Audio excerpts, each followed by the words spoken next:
Hi everybody, I'm Mark Amadeo, principal of the Amadeo Law Firm. Thanks for joining us for this episode of the GovCon video blog. So today we're going to give an overview of the Department of Defense's Cybersecurity Maturity Model Certification, or CMMC, which will become a requirement for all defense contractors at some point in 2020. And we'll follow up on today's vlog with one or two more vlogs covering details. So what is CMMC? Well, basically, the CMMC requires defense contractors to undergo an assessment by an independent third party, not DoD, of the company's cybersecurity practices and policies. The end result of that assessment will be certification of the business at one of 5 different levels, with Level 5 certification signifying that the company has implemented the most advanced cybersecurity measures. Or if the company is deficient to meet even the lowest level, then it will receive no certification at all and will not be eligible for defense contracts that require certification. So when news of the CMMC certification requirement came out last summer, I think for a lot of small businesses that have been, doing what they do to run their businesses and to make product or service, well, it may have seemed to have come out of nowhere. And in some ways, it kind of did. The initial unveiling of CMMC came not in any DoD regulation or publication, but it was dropped really for the first time during an industry conference in June 2019 on supply chain security. And like I said, there are no regulations, but there is a website for this CMMC program with 3 documents and a set of FAQs.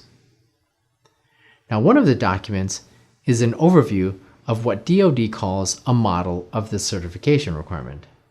Another document is some basic information that's distilled into a presentation format.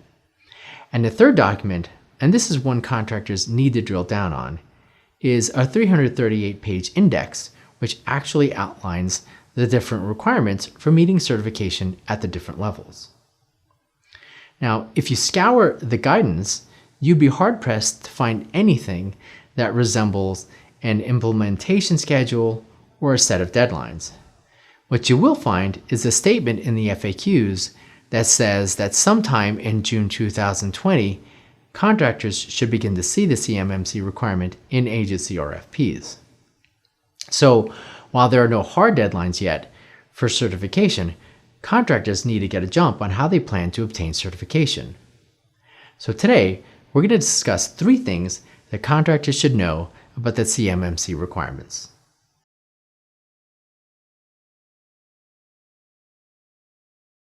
The first thing that contractors should know is that obtaining certification above the most basic level will require compliance with new requirements. So up to now, for contractors handling unclassified information, there were really 2 sets of cybersecurity requirements.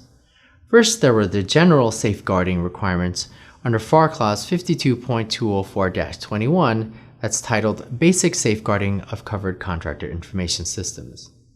The second set of requirements are under DFARS 252.204-7012 titled Safeguarding Covered Defense Information and Cyber Incident Reporting. Now, we have a 5-part vlog series on the cybersecurity rules under the FAR Clause and the DFARS Clause. So if you want more information about those rules, you can check out our GovCon video blog page, and we have a link to that page in the information below. But there are 2 points I want to go over again now. One is that the rules under the DFARS regulation are more extensive than under FAR. And that's in part because the DFARS regulation adopts and incorporates all of the safeguarding requirements under NIST Special Publication 800-171, which the FAR regulation doesn't incorporate. Now, the DFARS regulation also includes other requirements that the FAR regulation doesn't, like mandatory cyber incident reporting.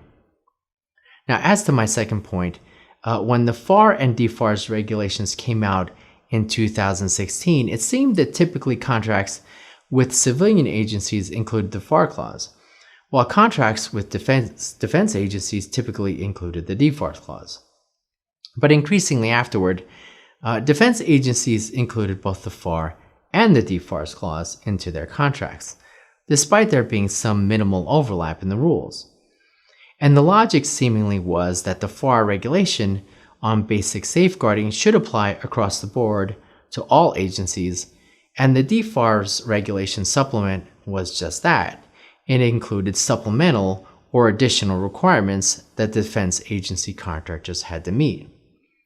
Well, the CMMC guidance now makes clear and explicit that the basic safeguarding rules under FAR 52.204-21 apply to defense agency contracts too. And in fact, the basic safeguarding rules under FAR 52.204-21 set out all of the requirements for meeting Level 1 certification. Now, as for DFARS 252.204, which incorporates NIST SP 800-171, well, those requirements are part of the certification requirements for levels 2, 3, 4, and 5. But again, and this gets us back to our main point for Thing 1, it's not going to be enough just to comply with the FAR clause, the DFARS clause, and NIST SP 800-171 to obtain certification above Level 1. To get certified under levels 2, 3, 4, and 5, contractors are going to have to satisfy those rules and additional standards, which DoD has decided meet the cybersecurity best practices.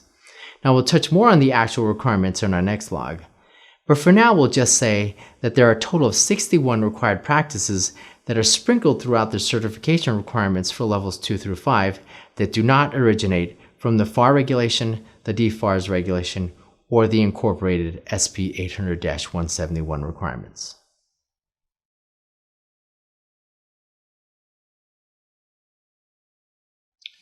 The second thing that contractors should know is that for DoD contracts that include a CMMC requirement, certifications will be required for both defense contractors and subcontractors. So first, I say defense contractors at this point because the DoD guidance states that the initial implementation of CMMC will only be within DoD. But the unspoken implication is that a subsequent implementation may be rolled out to non-DoD or civilian agency procurements. So contractors should know that may be on the horizon at some point in the future. The second point here that's worth repeating is that certification will also be required of all subcontractors to a DoD prime contract. Now, as DoD made clear in its initial unveiling of CMMC last June, DoD is trying to shore up any leaks or weak links along the supply chain, so certification will be required of all subcontractors too.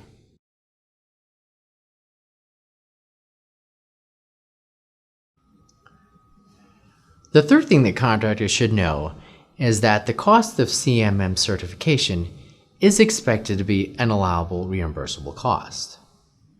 So one of the FAQs on the CMMC website makes this point, and it's not actually part of the 3 guidance documents that DoD put out there.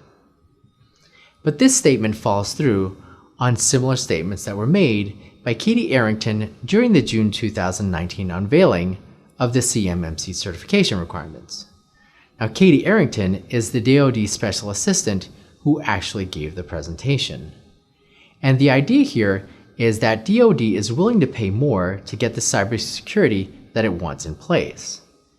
And to the extent that contractors might be inclined to cut corners to keep non-recoverable cybersecurity expenses down, well, being able to pass those costs on may encourage contractors to take the time and spend the resources to adopt the cybersecurity practices that DoD wants implemented.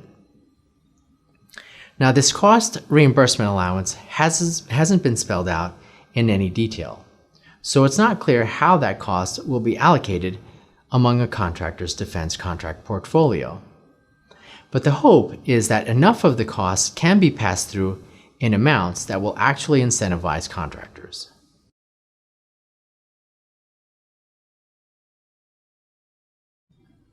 So to sum up, the 3 things that contractors should know about the CMMC requirements are: 1.